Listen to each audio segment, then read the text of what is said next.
in our rights, we never gave up our sovereignty as Lakotah, and neither did the United States of America ever claim that our sovereignty was extinguished. Consequently, we are still a nation as recognized by international law and by constitutional law of the United States of America. On December 12, 2007, a delegation of Lakotah Sioux, headed by Russell Means, visited Washington to announce the Lakotah's unilateral withdrawal from their treaty obligations with the United States.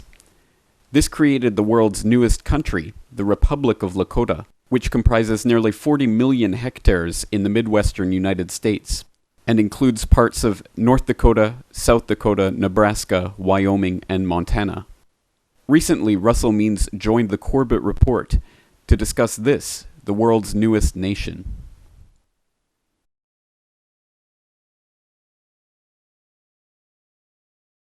So legally and lawfully, both nationally in the United States of America and internationally around the world, we are legal and lawful a free and independent country. We have reestablished that by unilaterally withdrawing from the United States of America. We have reestablished our complete sovereignty, and what has happened is we're now in the process of rebuilding our country.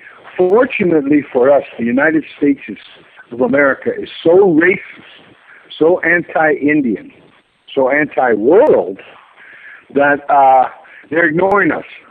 They're more interested in their phony and fake election process right now. But they're ignoring us, and that allows us even more time to strengthen our efforts for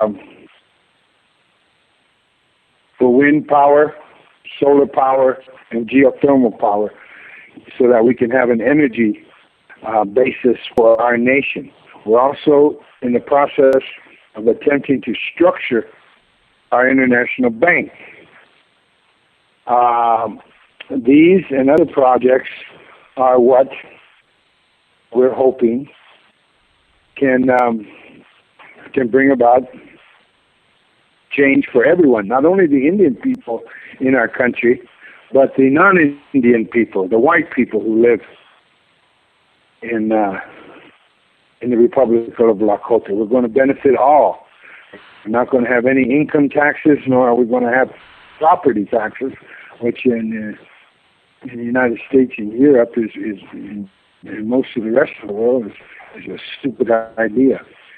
And we're not going to have that kind of a stupid idea to put our property in the hands of government and our wages, our hard-earned income into the hands of government. That's an absurd idea that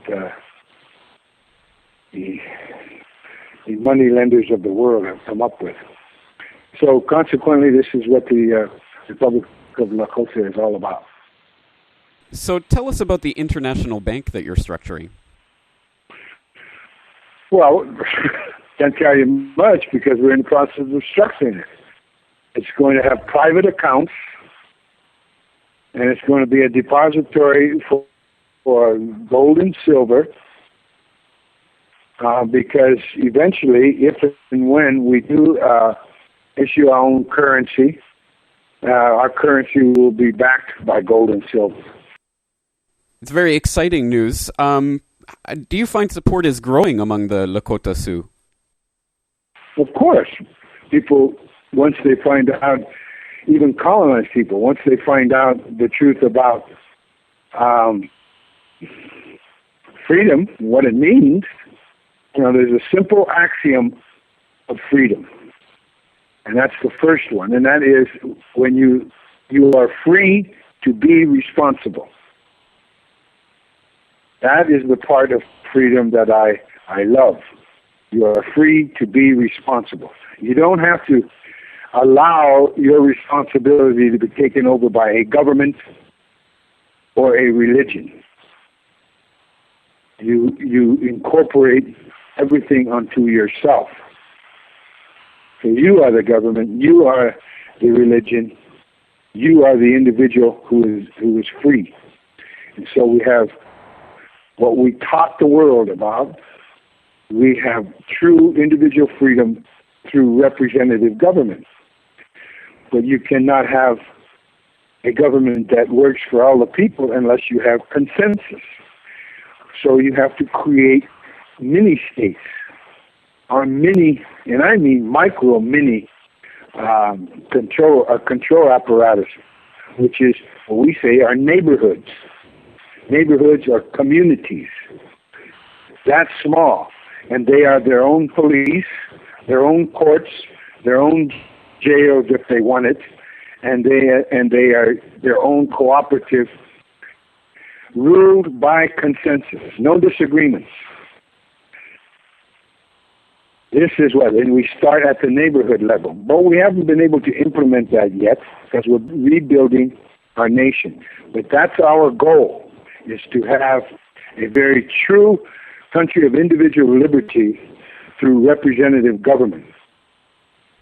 And see each level of government, from the neighborhood to the community, to the area, to the region, to the state, to the national government, every level has to rule by consensus.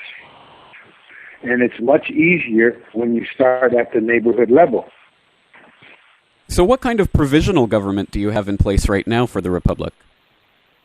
We have a provisional government that continues to grow. Right now we have 10 facilitators. 10 facilitators that are aiding and helping the provisional government to grow. We hope to have more very soon. So as a republic, do you have a constitution or a Bill of Rights or anything like that? Well, that's what the provisional government is for. They have to come up with that. And once we have those things, we put it to the people, and then, of course, they have established their way of life. But we're a long ways from that, because understand, we do not want confrontation of any kind, anywhere, with anyone. We don't want to have any confrontation with white people. We don't want to have any confrontation with any of their governments, local, state, or federal governments. What we want to do is provide them with the opportunity to join our country. And once they join, of course, and repudiate their U.S. citizenship, then we have a nation. Interesting. You've asked people to help support the Republic of Lakotah. How specifically do you think people can best support your new country? Well, one of our the first problem we faced is refugees. Because people with brains, and those same people are the ones who use those brains, they understand freedom. And they love freedom. They realize that in the United States of America, that's a fake country, a phony country. And they realize they are not free. We have a refugee problem of Americans wanting to come and live in our country. And these are professional and skilled workers. We're getting emails consistently, day after day, week after week, from people who want to move here. And the only criteria we put on them, and you're welcome, we said in the 1500s, the 16th century, to the Europeans that came seeking freedom, you're welcome as long as you're self-sufficient. This is an opportunity for the white man to finally wake up to his own humanity. Hopefully, there's quite a few, and from our emails and the refugee problem we have, we see that there are quite a number of white people, white males and females, who understand freedom, and they want to be free.